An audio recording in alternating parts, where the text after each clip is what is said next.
Salut à tous et à toutes les expressistes, j'espère que vous allez bien et que comme d'habitude, vous gavez de cinéma. Et aujourd'hui, je reviens sur le film Soul, disponible sur Disney+, et réalisé par Pixar. Et dans cette vidéo, je vais vous proposer quelques questionnements, quelques réflexions et quelques interprétations autour de ce film. Attention, il s'agit d'une vidéo 100% divulgachi, et ça n'est pas tout à fait une critique à chaud. D'ailleurs, si vous voulez mon avis sur le film, je dirais très rapidement que j'ai bien aimé globalement et que j'ai passé un plutôt bon moment. Et j'ajoute que j'ai adoré l'aspect graphique et technique, et que par rapport à certaines questions existentielles, je me suis plutôt reconnu. Donc dans l'ensemble, oui, je vous recommande le film. Allez, on est donc parti pour tenter une interprétation et analyse du film, tout à fait personnelle et sans prétention, le but n'est pas d'être exhaustif. Mais si vous n'avez pas encore vu le film ou que vous souhaitez simplement en conserver le mystère, eh bien, je vous laisse le temps de l'intro pour quitter cette vidéo, et pour les autres, eh bien, on reste ensemble, et c'est juste après l'intro.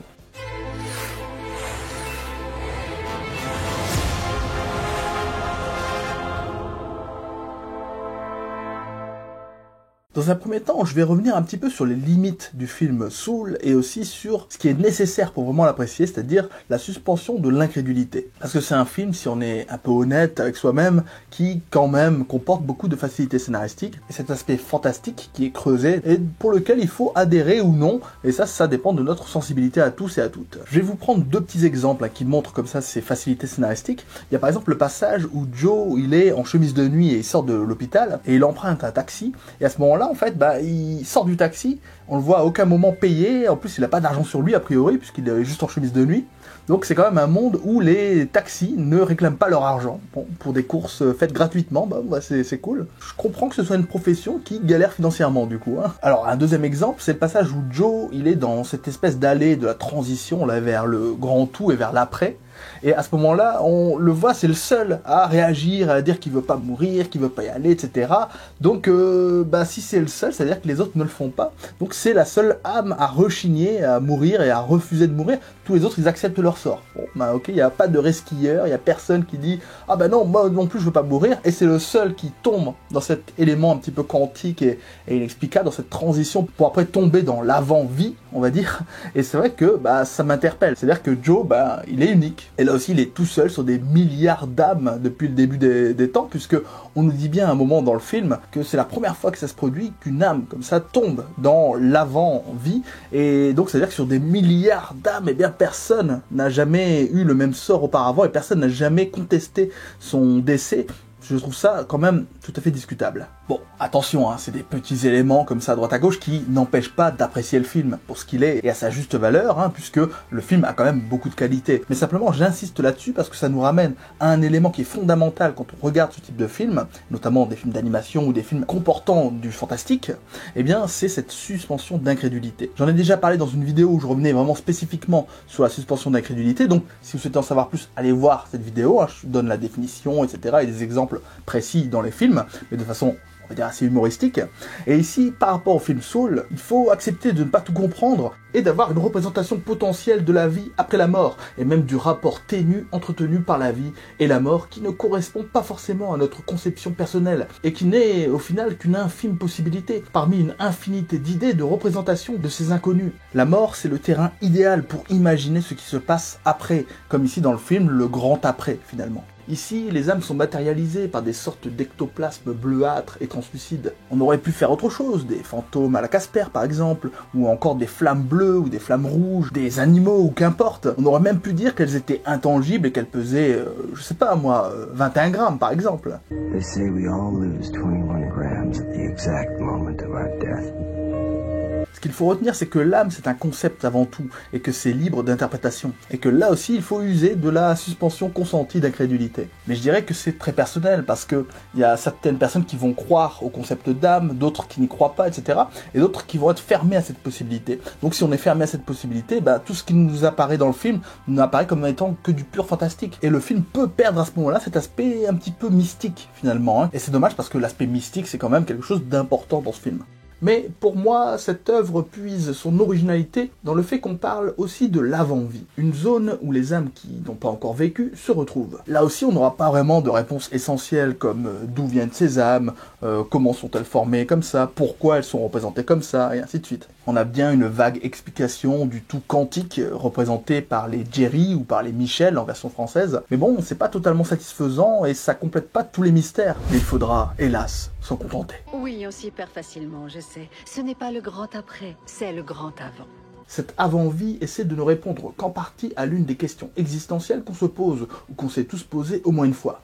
D'où venons-nous? Qu'est-ce qui nous a créés au début? Le film n'impose pas une explication plutôt qu'une autre. On aurait aussi bien pu aller sur le terrain glissant de la religion, ou encore sur l'aspect scientifique. Eh bien non. Ici, c'est un petit peu plus compliqué que ça. On est dans l'aspect fantastique, imbriqué dans l'aspect religieux et dans l'aspect un petit peu scientifique. On parle d'un grand tout, ou d'une sorte d'après un petit peu nébuleux, ou d'une sorte de tout quantique avec, encore une fois, les Michel.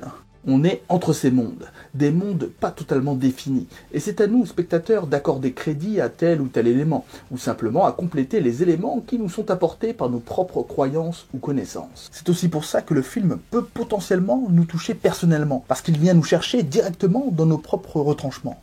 L'universel, ici du long métrage, tient dans sa capacité à représenter avec justesse l'âme humaine, avec par exemple les doutes, ce qu'on croit vrai, ce qu'on croit juste, et ce qu'on considère comme acquis. Le film n'est pas manichéen, et ne donne pas de réponse ferme et définitive. Il ouvre la réflexion et nous dit « j'ai pas aussi simple que ce qu'on croit, hein ». Bref, en gros, c'est la vie, et la vie ça n'a rien de linéaire. Comme le passage où Joe intègre le corps d'un chat, rien n'a indiqué dans la narration cette tournure des événements. Ça surprend, ça n'a aucun rapport avec ce qui a été vécu précédemment.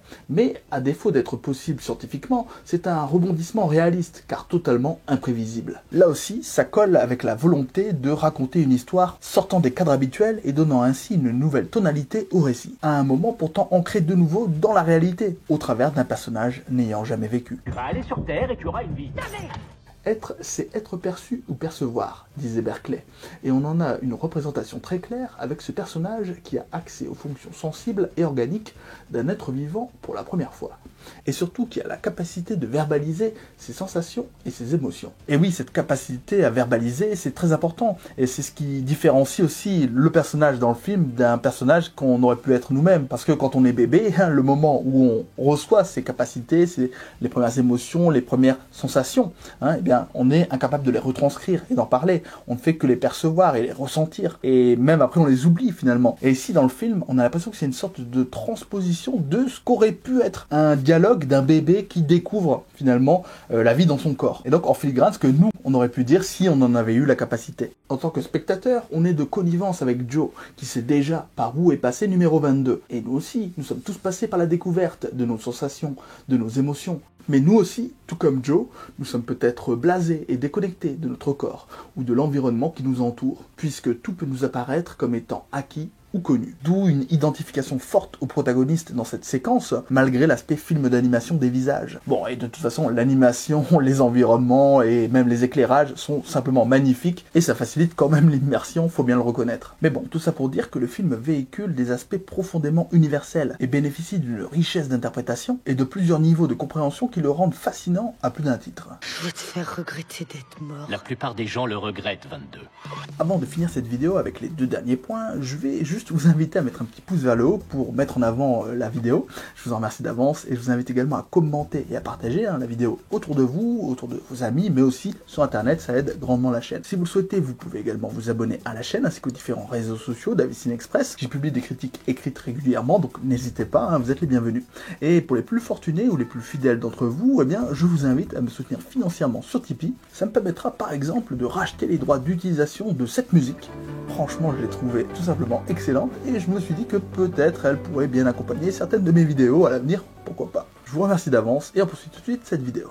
Il y a une autre question fondamentale à laquelle le film essaie de répondre, c'est quel est le sens de la vie? Ou au moins, quel est son but en tout cas? Là encore, pas de vraies réponses, mais des pistes de réflexion.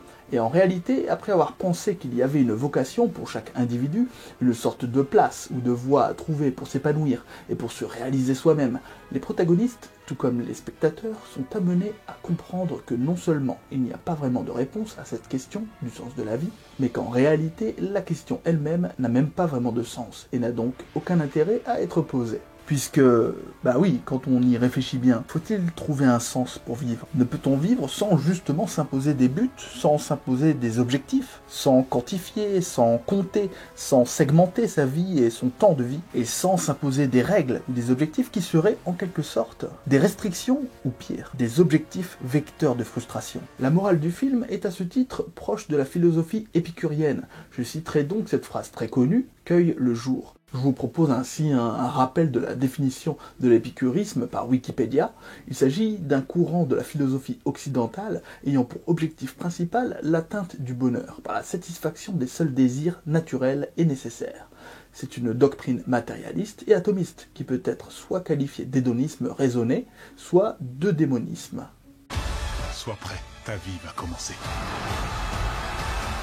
À la fin du film, on découvre justement un Joe qui découvre intuitivement cette philosophie et qui commence à l'appliquer pour lui-même de façon empirique. C'est-à-dire naturellement, sans y avoir réfléchi consciemment, mais en la ressentant simplement, sensiblement, corporellement et humainement. Consacre chaque minute de ta vie à cultiver ce qu'il y a de mieux en toi.